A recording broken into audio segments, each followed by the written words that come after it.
শেষ পর্যন্ত তোমারে যে পাইল তার লাগে আমার আফসোসই লাগে। আমি যে একটা মেয়ে মানুষ কথা বলছি, মেয়েদের কথার মতো মনে হতো না, মনে হতো যেন একটা ছেলে মানুষ কথা বলছে। বাইরের নারীদের তারা যতটা গুরুত্ব দেয়, ঘরের বউকে যদি সেটুকু দিত, তবে স্ত্রীদের অন্তত মানসিক শান্তির অভাব হতো না। ব আর দন্ত ন, এটাকে আমরা বন বলি কিন্তু অনেকে, কিন্তু এটা কিন্তু বন বলা যাবে না, বোন বলতে হবে উচ্চারণে। বাংলা ভাষাভাষী মানুষের মধ্যে বাংলা ভাষা ও বাংলা শব্দকে সুন্দরভাবে উপস্থাপন করে আসছেন একজন উদ্যমী নারী, যার কন্টেন্ট দেশ কিংবা দেশের বাহিরে অসংখ্য প্রবাসীরা দেখেও শিখছেন বাংলা ভাষার সঠিক উচ্চারণ। আমরা স্বাগত জানাচ্ছি আপনাকে তানজিয়া তাজিন আপু। আপনার থেকে জানতে চাইবো আসলে বাংলার সাথে শুরুটা কিভাবে হয়েছিল। আসলে গোড়াগত দিক থেকে যদি বলতে চান, সেক্ষেত্রে আমার বাসা হচ্ছে ময়মনসিংহে। তো ময়মনসিংহের মানুষের একটা আঞ্চলিকতার টান থাকে, উচ্চারণের সমস্যা থাকে, জড়তা থাকে, অনেক সমস্যা থাকে। তো আমার তো সেটা ছিলই, তার পাশাপাশি আরেকটা সমস্যা ছিল, সেটা হচ্ছে আমার কণ্ঠের বিশেষ সমস্যা ছিল। আমি যে একটা মেয়ে মানুষ কথা বলছি, মেয়েদের কথার মতো মনে হতো না, মনে হতো যেন একটা ছেলে মানুষ কথা বলছে। তো এটার জন্য আমার ভীষণ কষ্ট হতো। তো যখন আমি ইন্টারমিডিয়েট পাশ করলাম, যখন বিশ্ববিদ্যালয় জীবনে যখন পদার্পণ করব, তার আগে আমি একটা আবৃত্তি কর্মশালায় যুক্ত হই। এটা শুধুমাত্র আমার কবিতার ভালো লাগা থেকেই আসলে ভর্তি হওয়া। ওখান থেকে আমি কণ্ঠেরও বিভিন্ন কাজ জানা শুরু করলাম, যে কণ্ঠটাকে বিভিন্নভাবে পরিবর্তন করা যায়, কণ্ঠের বিভিন্ন ব্যায়াম রয়েছে, জিভের জড়তা কাটানোর জন্য বিভিন্ন রকমের ব্যায়াম আছে। এই সকল বিষয় যখন আমি জানা শুরু করলাম, এটার প্রতি আমার আগ্রহটা বেড়ে গেল।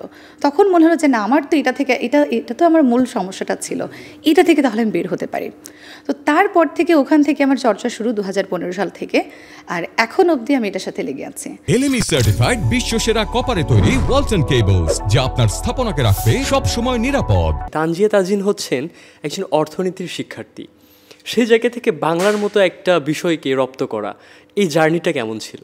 হয় না, বাবা মায়ের ইচ্ছে থাকে যে ভালো বিষয়ে ভালো সাবজেক্টে পড়াশোনা করতে হবে, হয়তো তাদের পছন্দেই আমি নিয়েছিলাম, কিন্তু দেখলাম যে না, অর্থনীতি আমাকে টানে না। আমি আমার ক্যাম্পাসে যতদিন সময় কাটিয়েছি, তার চাইতেও বেশি সময় কাটিয়েছি আমার সংগঠনে, যে আমার সবসময় আবৃত্তির প্রতি ঝোঁক ছিল। কখন ওখানে ক্লাস হচ্ছে, কখন মঞ্চে আবৃত্তি করতে হচ্ছে, কখন আমার কোন ক্লাসটা, ওই ক্লাস কখন আমার মিস হয়ে যাচ্ছে, সেটা নিয়ে আমার চিন্তা ছিল। তো আমি কোনোভাবেই কাউকে বলি না যে আমি অর্থনীতির শিক্ষার্থী। তার চাইতে বরং কেউ যদি আমাকে বাংলার প্রশিক্ষক হিসেবে জানেন, সেক্ষেত্রে আমি খুশি হই। বাংলাকে আমরা সুন্দর এবং সাবলীলভাবে যদি উপস্থাপন করতে চাই, সেক্ষেত্রে কোন জায়গাগুলোতে বিশেষ নজর রাখা দরকার? আমরা ছোটবেলা থেকে দেখা যায় যে স্কুল কলেজ বিশ্ববিদ্যালয়ে শুধু লেখাটা শিখে, যে কিভাবে কোন বর্ণটা লিখতে হবে, আর কথাটা ওই মানুষের শোনার মাধ্যমে কিন্তু আমরা শুনি বা শিখি। কথাটা কিন্তু আমরা শিখে বা চর্চা করে আমরা বড় হই না। যে আমরা অনেকেই আছে যে স্বরধ্বনির সঠিক উচ্চারণে জানে না, ব্যঞ্জনধ্বনির সঠিক উচ্চারণে জানে না। আবার বিভিন্ন মানুষ থেকে বিভিন্ন অঞ্চলে বড় হয়েছে, তারা তো কোনো উচ্চারণের তোয়াক্কাই করে না, নিজের মনের মাধুরী মিশিয়ে নিজেদের মতো করে কথা বলে যাচ্ছে।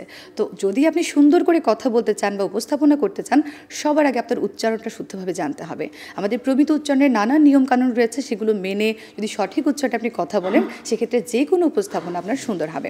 আর এছাড়া আরেকটা বিষয় প্রয়োজন, অনেকে আছে যারা শুদ্ধ উচ্চারণের কথা বলতে জানে, কিন্তু সে গুছিয়ে কথাটা বলতে পারে না, কথার মধ্যে জড়িয়ে যায়, আটকে যায়, এটার একটা প্রবণতা থাকে, জিভে একটা জড়তা থাকে। সেই জন্য আমরা নানান ধরনের জিভের ব্যায়াম করতে পারি। আরেকটা বিষয় খেয়াল রাখতে হবে, সেটা হচ্ছে কণ্ঠটা একটা গুরুত্বপূর্ণ ভূমিকা পালন করে। কণ্ঠের ওঠানামা ঠিক রেখে রেখে কথা বলতে হয়। আমি যদি একইভাবে ফ্ল্যাট যদি কথা বলে যাই, সেই কথার মধ্যে সৌন্দর্য থাকবে না। একটা আলাদা নিজের সৌন্দর্য থাকতে হবে বাচনভঙ্গির ক্ষেত্রে। তো বাচনভঙ্গি সুন্দর হতে হবে, প্রমিত উচ্চারণে কথা বলতে জানতে হবে, এবং জড়তা মুক্তভাবে, আঞ্চলিকতার টান মুক্তভাবে সুন্দর করে কথা বলতে হবে। বানান এবং উচ্চারণের ক্ষেত্রে পার্থক্যগুলো কোন কোন জায়গায় থাকে? আচ্ছা, পার্থক্য তো একদম শুরু থেকেই থাকে। যেমন ধরেন, একটা বর্ণ তো লেখা যেই রূপটা, সেটাকে আমরা বর্ণ বলছি, মুখে যেটা আওয়াজ হচ্ছে সেটাকে আমরা ধ্বনি বলছি, যেটা আমরা উচ্চারণের সময় ব্যবহার করছি। তো দেখা যায় একটা জায়গায় হয়তো আপনার লেখা থাকে ব আর দন্ত ন, এটাকে আমরা বন বলি কিন্তু অনেকে, কিন্তু এটা কিন্তু বন বলা যাবে না, বোন বলতে হবে উচ্চারণে। এখন বলতে পারেন ভাই বোনেরও তো বোন আছে। এখন আপনার বাক্য শুনে মানুষকে বুঝতে হবে কোনটা আমার বোন আর কোনটা ওই বনের গাছপালা বা বনের পশু পাখি। আবার ধরেন অনেকে বলে অন্য মানুষ। এখন অন্য যখন আপনি বলছেন, এটা কিন্তু অন্য বলা যাবে না, অন্য বলতে হবে। অন্য মানুষ, অন্য রকম, অন্যতম। আবার যদি বলেন অন্ন, ভাত অর্থে বা আহার অর্থে বা খাবার অর্থে অন্ন যদি বলেন, সেটাকে আপনি অন্ন বলতে পারবেন। অনেক সময় আমরা 1 বলি, 11 বলি, 100 বলি।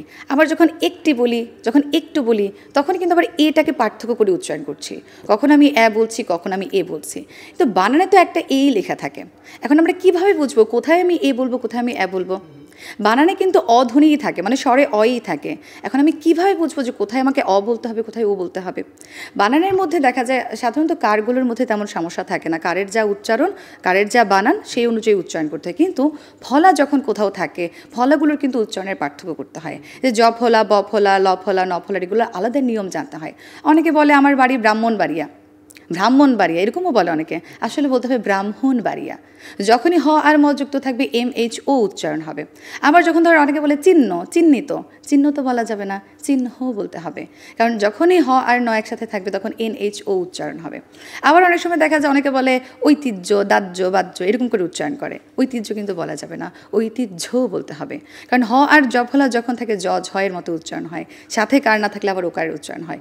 এরকম নানান রকমের নিয়ম আছে যেগুলো জানতে পারলে আমরা একদম সুন্দর করে উচ্চারণ করতে পারবো। তো বানান থাকে বানানের রীতিতে লেখা, আমাদের উচ্চারণ করতে হবে প্রমিত উচ্চারণের রীতিতে।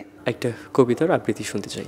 লেখাটা কে লিখেছেন আমি জানি না, একটা গ্রুপ থেকে পেয়েছিলাম, কিন্তু লেখাটা আমার ভীষণ পছন্দ হয়েছে, আমি সেটা একটু শোনাতে চাই আপনাদেরকে।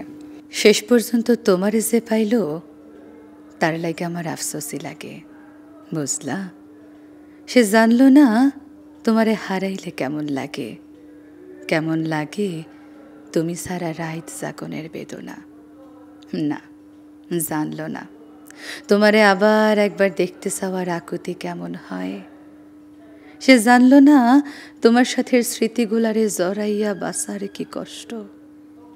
সে জানলো না তোমারে পাইয়া হারানোর পর দুনিয়া কেমনে ফাঁকা হইয়া যায়। সে জানলো না তোমার স্পর্শ ফিরা পাওয়ার লাইগা পরাণ কেমন ছটফট করে।